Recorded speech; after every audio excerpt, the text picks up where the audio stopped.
Welcome, my friends. I am Rick, and this is your seat at the table. Welcome to a dreary October weekend in central Iowa. It is currently raining outside, so if you hear that drizzling sound on the back, that's what it be. We are looking at the Battletech Technical Readout Sourcebook 3025. Perhaps the most used sourcebook in the series that I ever have, that I own. This book here has seen absolutely endless hours of examination and reading for technical and entertainment pleasure and for understanding how all this wonderful stuff works. One of probably after the rule book, the original box set that I bought, this probably is the, I want to say, oh, first or second novel that I bought, right? I don't know for sure where it is. I'm trying to find, yes, I'm rustling around here in the background because, like an idiot, I got something. Oh, here we go. I wanted to include, right? There's a whole slew of these things, and I don't know if I want to do a damn video for each individual one by themselves or just kind of tack them in when I can. So this is Reinforcements Battletech Record Sheets 3025. So what we're looking at here is this is ready to use. Ready mistakenly tear them out of this book, which would be a terrible tragedy, which I never did, or run down at a local. If you, back then, before I owned a scanner on a printer, I would go to a Xerox machine someplace and make copies of these things. So every mech that's in here, more or less, already has a stat sheet ready to go. So here's the Valkyrie QA 30-ton mech, ready to use. Here is a 40-ton Whitworth, 70-ton Grasshopper, 70-ton Archer. Right, so all this stuff's ready to go. This is what you need for your tabletop wargame version. If you use the MechWarrior version, you may or may not use these things, although if you're going to role play out combat, you still probably need to keep track of damage and things like this. Generally speaking, in my personal experience, whenever we were running a MechWarrior campaign and we went to actual field combat, we switched over to the tabletop wargame version because it just made perfect, it just seemed to be what you ought to do.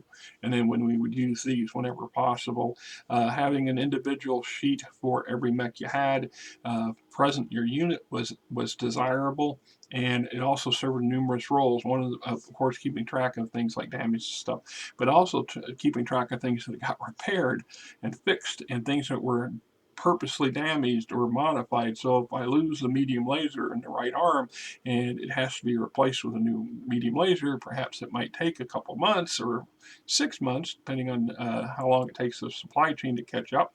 So if I go into combat, 3 days later, I'm sans medium laser. Just saying. So that's that nice little reinforcement book that came. Didn't come with it. It came out later, but this particular book is the crown jewel of the technical readouts, and there's a number of them now. This one here was, let's see, produced in 1986, according to the date over here, 1986, and we have, let's see, illustrations Dwayne Luce, writing by Blaine L. Pardo, one of the long-standing novel writers for the franchise. Here he is, still writing books to this day for the franchise, and this was from the 80s. God bless you, Blaine. You are a critical cog in this system. So we have breakdown of the lights, mediums, heavies, assault mechs, Land-Air Mechs or LAMs, aerospace fighters, dropship, 3 different dropships, and a number of vehicles. So we have the latest, the introduction, light mechs, Most inexpensive battle mechs, lights are the second to the most common type on the battlefield today. Even the lowliest unit in garrison usually sports at least one light mech, and the class can be found on every known world. On the battlefield, light mechs are used mostly for reconnaissance. Their above average speed and jump capability allows them to skirt heavy fighting to get a look at enemy formations. Some innovative commanders use light mechs as deep penetration units for getting behind enemy lines to disrupt supply and communications. Special laser range finders on some lights can also allow them to act as forward observers for artillery and even for other mechs. Whatever their assets, light mechs must still stay out of the way of their larger brethren. Even in numbers, they are no match for heavier mechs. So we see, you know, and I'm not going to go through every individual mech because that would be a video unto itself. And there's a lot of people out there creating those videos already. The only way I could make mine any significantly different from theirs was to literally read you verbatim what was saying on here. And if I ever go down that rabbit hole, it'll be some time from now. And then only if I get enough people saying, hey, would you want, would you do that? So in this case, we got our Wasp, our Stinger, the Commando, our Spider, Javelin, Urban Mech, the much maligned Urban Mech. I can do videos, and I think eventually I will do two on those. The Firestarter, Jenner, Oscout, another often maligned mech because so many players don't want to play it. It's not really meant for combat. It's meant to be your premier scout unit, which generally means the rest of the lance is trying to keep this thing from getting obliterated, providing the player running it understands that it's not ideal to take that thing into any kind of combat. Medium mechs, the real workhorses in the Army's lunar sphere, they range in weight from 40 tons, but up to and not including 60, 40 to 55, let's be specific. By far the most common mech, they also provide the widest variety in design. Found in all units on most worlds, medium mechs usually end up doing the real dirty work. On the battlefield, medium mechs form the bulk of every unit, with light units trying to figure out what's going on, heavy units waiting for the big assault. Assault units sometimes considered too valuable or rare to commit to a battle at all. Medium mechs are left to slug it out.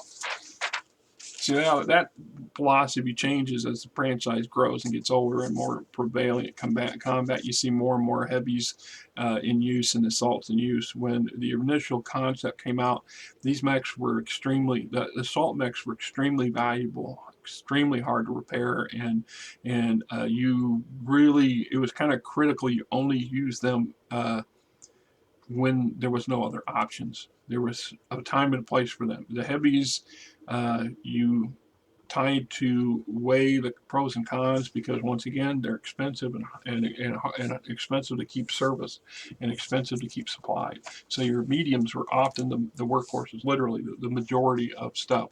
And whenever I started early whenever I had a new player come in, whether it was tabletop board game or the MechWarrior, I often it really kind of leaned on them to start out with a medium mech of some sort. You're better off to understand the mechanics and how these things function in something that will not give you a false sense of whatever. Because if you start out in a light mech and you don't understand the nuances of a light mech, you're not going to last long, and that might become detrimental to the long-term enjoyment of the player. Getting them started out in an assault mech is the opposite. You find yourself often hamstrung because of the slow maneuverability of the machine and the fact that it's not suited for a lot of roles. So, you either find yourself in certain scenarios on a regular basis or being sidelined. And once again, it also gives new players a false sense of security and firepower that they don't really understand just how overwhelming an assault mech can be in that arena. And if they start out with one, then later have to go to something smaller, they get shortchanged, and much to their detriment. That's just my personal opinion. However, you guys ran your own stuff, your own business. The Assassin, the Clint, so on and so forth. Lots of good mechs in here. Blackjack, Hatchetman, Phoenix Hawk. See, now, like I said, traditional of all my fashion books, you can see it's splitting apart, its age.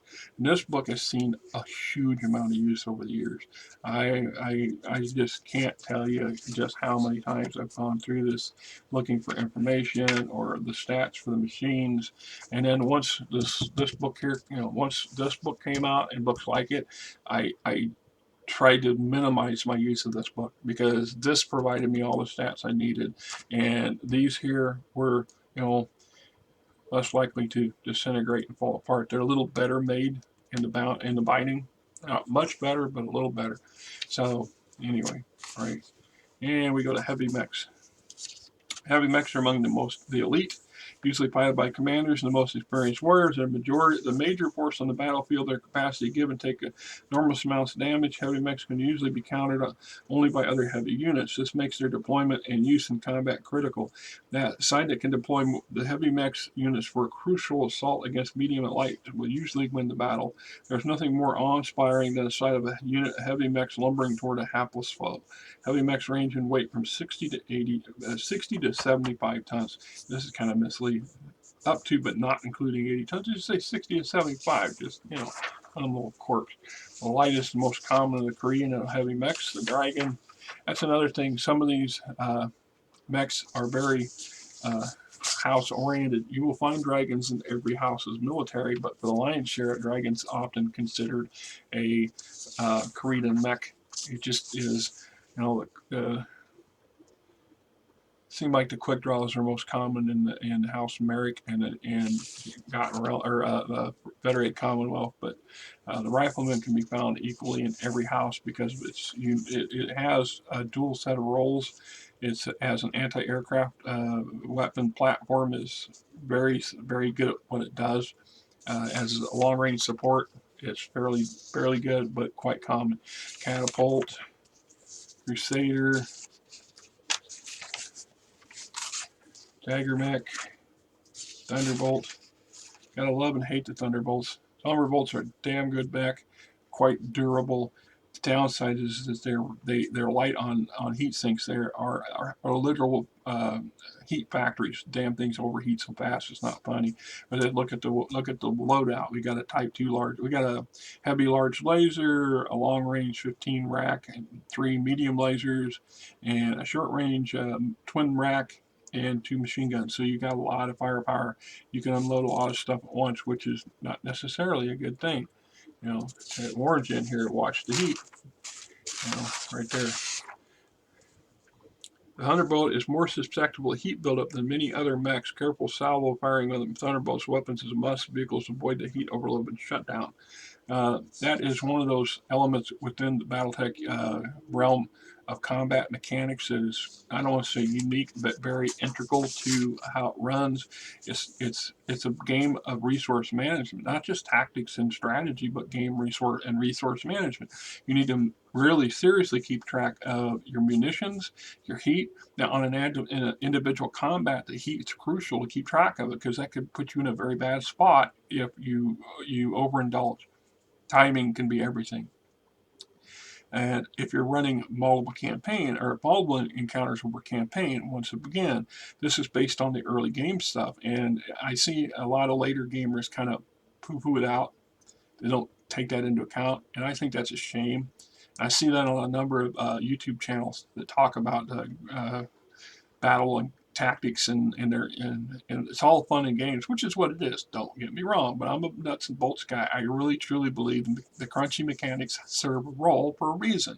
And so if I have a mech unit that's in a series of in a campaign, so they're in a series of engagements over a period of days or weeks. What was their logistics ability? What was their logistics chain? If I sent them out on a mission and they don't have the ability to get resupplied on the fly, then whatever they're loading around is what they got. So if they go out and it takes 2 or 3 encounters to conclude their particular mission profile, potentially by the last encounter, they've already used up a good chunk of their expendable munitions. So, things to keep in mind. The Archer, Grasshopper, Warhammer, another ubiquitous mech that's There's nothing like seeing one of these things roll up out of the darkness and you're in your medium to light mech, because you know you're in for a hard day. So, Marauder, atypical heavy mech. Assault mechs, the kings of the battlefield. Although they're rare and often kept out of battle because of it, the one assault mech is usually equivalent of a whole lance of other mechs. Well-designed assault mechs do not fear anything, and its physical attacks can, at the very least, cripple any target. The only problem is that there are a few well-designed assault mechs around. The earliest designers simply emphasized tonnage, resulting in mechs whose only real combat ability was the physical attack. Designers completely ignored the assault mech's ability to mount tremendous amounts of weaponry and the ability to fire it in every round. Perhaps the future models of these 10 million plus C-bill mechs will be designed to take into account, and assault mechs range from 80 to 100 tons. Up until a recent later Jihad era, there were no super heavy mechs, no tripods, nothing over 100 tons. It just wasn't allowed, and I've done some videos on it, and in a nutshell, keeping in mind you got to transport this stuff. You got to be able to fit these things in your dropship. If a dropships are designed to at the most to handle a 100-ton machine, getting something that's going to be 3 meters taller, wider, and longer, etc., through that up that ramp and through that entry port might be problematic. And if you got to dismantle your super heavy to get it transported somewhere, then it's not a practical machine for things like moving your units around. So I guess if they're dedicated defenders of a particular location or planet, they have their role. I have mixed opinions on them, but then I'm biased because I'm old. Just don't want to see 500-ton machines stomping around in this game franchise. It's too much. It really takes away from the impact of what they have already. You have enough. And we talk about a design machine that was poorly thought out.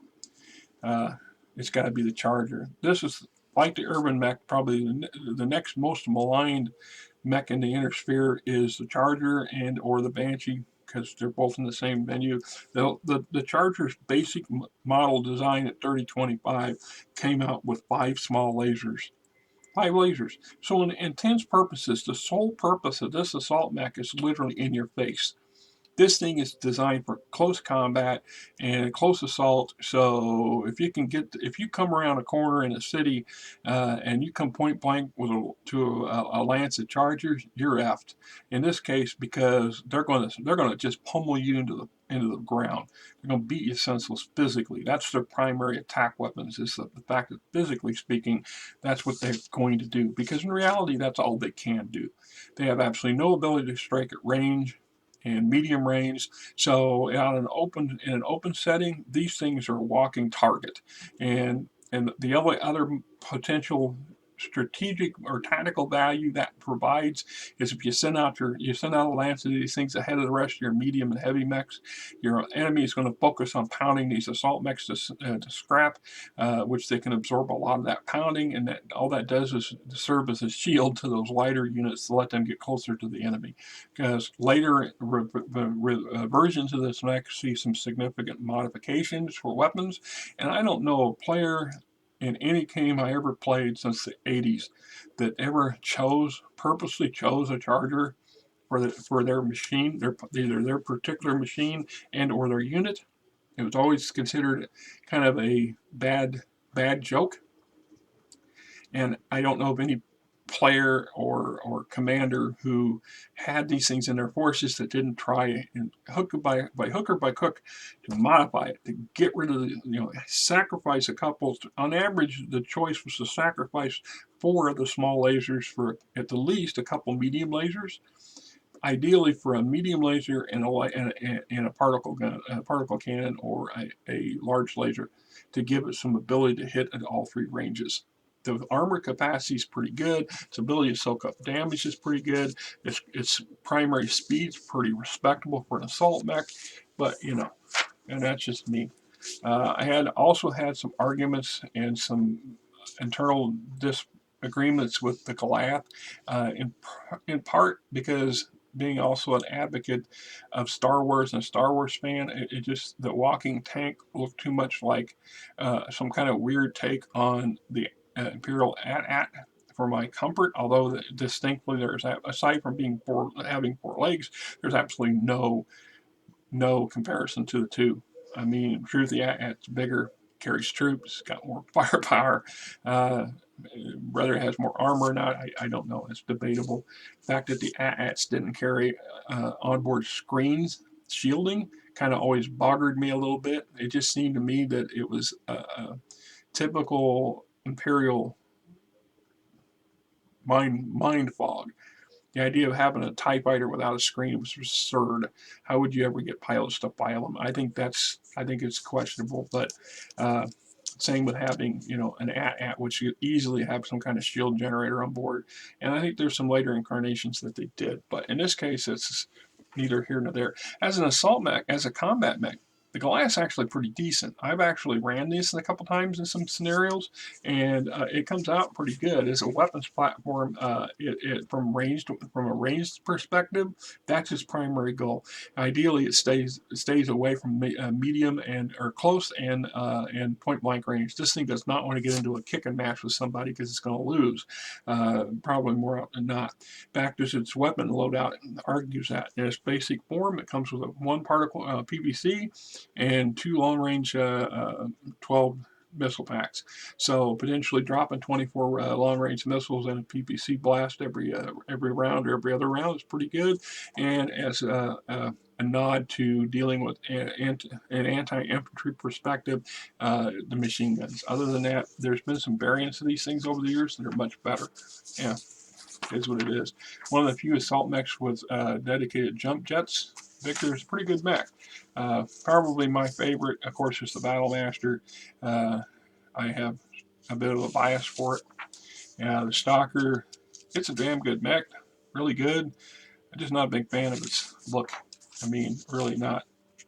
Cyclops is a pretty potent firepower platform, and more importantly, is command and control. That's just, and it makes it rare. So there's the downside. The Cyclopses are so rare, and the fact that often their primary position is either as a ride for commanding officers, or as their command and control network for the officers in the large scale units. You know, a regiment, the regimental command lance has one of these things in it. Everybody on the opposing side is going to try to take this sucker out as fast as they can. So usually the people who have these are forced to keep them in the rear with the gear and or heavily defended. We're back to that specialized role. There's not too many players I know that purposely chose this as their ride. Great support mech for its own role. The Banshee.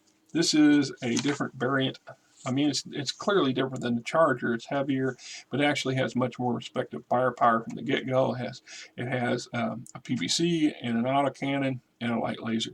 So as a get-up-your-face stomping mech, it's pretty good. It's a good brawler. It's designed for it. It has the ability to hit long, medium, and close range. So it makes it pretty reliable. The downside, of course, is it's really undergunned for an assault mech of its caliber. It really lacks something. Of course, Atlas is the premier of assault mechs. This is the poster child that most people recognize as an assault mech, and there is far fewer design machines that are well-rounded, and this thing is going to mess your day up at any range. You get tangled up with it, short of another set of assault mechs.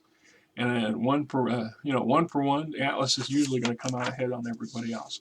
Then we get into the Land-Air Mechs. These hybrids were a love-hate thing. They didn't do well in the franchise. As the game franchise progressed over the years, we see fewer and fewer references to them. Aside from some legal issues that the original FASA had with the Japanese. Whatever, I know what the name of the damn outfit is now. Robotech had some gross crossovers, visually speaking, and it set up a lot of lawsuits that really probably should have been addressed early on. They should have just said, okay, we'll come up with something different and make a different version of it. But the Land-Air Mech is kind of one of those jack of all trades that does not do well in any of its forms. but it does give your unit a very unique capability of being able to fight on the end, in the air, as a scout role, as a striker, but against other aircraft is slow and undergunned, is slow and under armored. Against mechs on the ground is, undergunned and under armored and clumsy, as something in between. Well, that's just a Frankenstein, and I've used these things. I've had these in units. I've used them to some mixed results. Usually, if you apply them well and you're careful, they're right. They're a good asset to have, but they are, when it comes from the nuts and bolts, the mechanics, from the resource management side of the game, these things are a nightmare. Trying to keep them functioning and operational over time is a stretch. Then we get into the aerospace side of things, light fighters, medium fighters, assault fighters, all good stuff. And there are several incarnations of the tabletop board game for Battletech, including aerospace, which I have the box set down here. And one of these days down the road, we will review that particular combat system and the box set itself, which brings us to a different level of combat. It's one of those things I always found interesting of Battletech universe in general, is because there's so many different avenues to pursue. So if I'm looking at my friends and I representing a campaign where a unit is a command unit is, say a regimental combat team or whatever, is being sent to a planet, and perhaps we will start out with an aerial combat situation where their aerospace assets and dropships have to make the gauntlet to the planet to get their troops on the ground, and the defenders are going to try to prevent that from happening. So we start out with a naval battle, air battle, and then later we can progress to a ground battle with air elements to it. So it's a matter of what we're trying to achieve, just how much time and effort we want to devote to a particular campaign. Then we get into some of the drop ships, and they don't touch very much on this. The three key, most common found types. There would be no combat in the inner sphere without dropships. These venerable vehicles have the task of transmitting fighting material through the enemy forces to the battlefield. While mounting tremendous firepower, dropships are still vulnerable to lucky shots. There is no sight more disheartening than that of a dropship spinning out of control in its eventual crash and destruction. The real priority of all houses is that of building new dropships. So we have, the basic bread and butter of combat and getting transports around.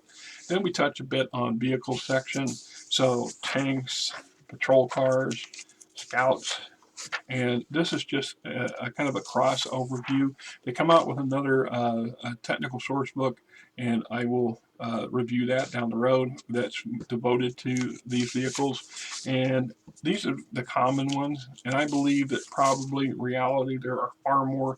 These would just be examples, because each minor house, each house is within the minor and the bigger houses, each into factions and things like that, various factories and stuff.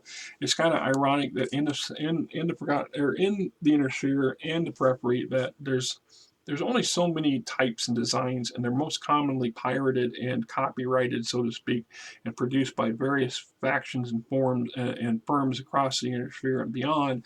So instead of having 30 types of recon patrol vehicles, we only have a couple as examples, because these are likely produced by everybody equally.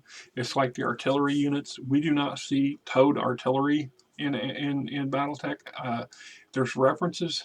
If there's references to it, I think there might be, but there's nothing that I can pull off the top of my head and say, hey, here's a portable field piece.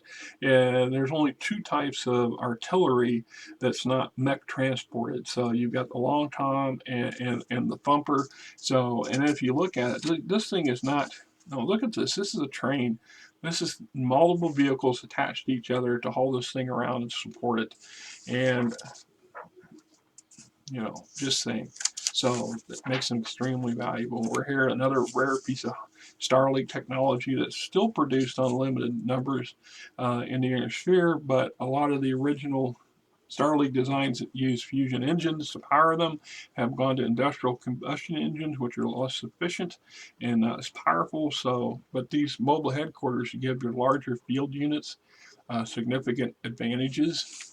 And once again, these whole things weren't their own damn videos, and there are people who've done those. Coolant trucks, ordnance transports. Yeah, that was ever in shit detail there. There's one. You really want to cheese off some players, tell them that, okay, today's episode is you running a lance of ordnance trucks to the front and trying to get there without dying and blowing everything up in the process. It just gives you kind of, and I have done that. I have done that to some people, not out of spite, but I really wanted to emphasize why logistics was so bloody important. And I remember one campaign that we were running. It was on a augmented battalion with support units, and it was like I had 3 players, myself, and they were overseeing the operations of 3 reinforced companies. Each one represented a company, and they would battle out in various. They didn't all come together all the time at the same time. That was one of the advantages of the tabletop war game over the role-playing version of any role-playing game. Not everybody can always be at your table the same day, but you can have guys come in on a different day, a different week, and in their particular element of the larger story. So their unit was dealing with this mission, and 2 days later, somebody else come over. Maybe 2 of them came over, and combined they were working on something, so on and so forth. So when I was doing stuff like that, having you push your units far enough away from your drop ships, you have a couple choices here. At some point, they need to be resupplied. They need to have more munitions. So either they're going to have to fall back, give up ground, fall back to where their base is to get resupplied, whether it's a physical base or a drop ship or something, or your transport, you had to get the supplies to them. So if you, as a player commander, you chose to send your lance way out over here, and it's going to take several days to get there, and then they find themselves in some kind of running battle that ebbs and flows. If they can't get resupplied out there, they got to fall back and then probably fight the half the way and lose a lot more along the way. And as combat effective, most of the machinery, like modern weapons of war, as the ammo diminishes, at some point they become less than combat effective. There's nothing more worthless, to a field commander than a company full of tanks that are out of gas and out of ammo. They're detriments. Now I got to protect these things until I get them pre-supplied. So in the BattleTech universe, you either take your dropship your dropship and you reposition it, which is an adventure unto itself, and try to bring it closer to where your unit is, and so your unit can get resupplied directly from the dropship, or you're going to send those transports out. And here we got the mobile MASH unit, which is mostly for strategic level play and things like that. The BattleTech repair facility, once again, strategic level play and stuff like that. But like I said, I got a lot of mileage out of this. I still do. This is a premier early book for the BattleTech game universe. And hey, this is Rick, and I'm glad you listened to me babble on for the rest of this installment. Until next time, you guys have a great weekend.